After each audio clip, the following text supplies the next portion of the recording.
Assalamualaikum. Okey.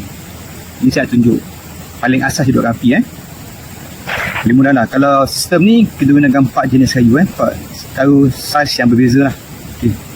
Ranting semua yang paling besar dan paling kecil. Okey. Alright. Okey, di sini untuk video ini saya gunakan magnesium fire starter. Dan inilah Tinder kita ada solid fuel. Okey. Dulu. Bismillahirrahmanirrahim. Kita sejuk dulu lah.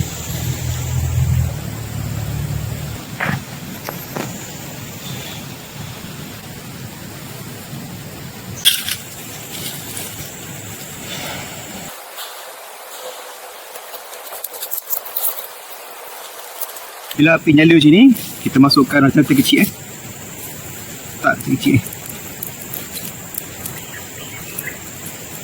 Yang pertama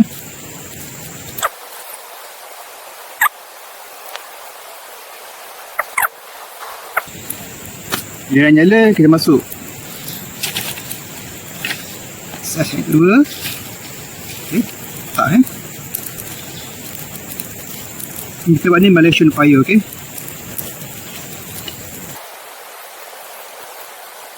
bila itu dah nyala lagi, biar dulu. Okey, dah nyala, kita letakkan yang besar sikit.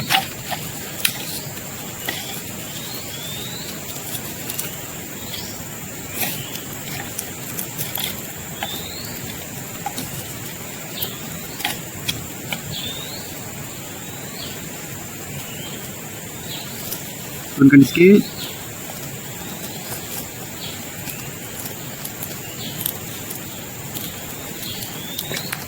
Right, bila dah agak dah nyala kita yakin dah stabil, boleh kita masuk yang dahan dahan yang besar.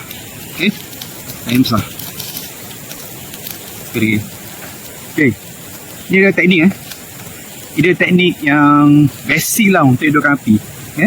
Senang lah kalau kita ikut dia punya step, api akan menyala cantik dan senang untuk kita handle. Okey, alright, selamat mencuba. Assalamualaikum.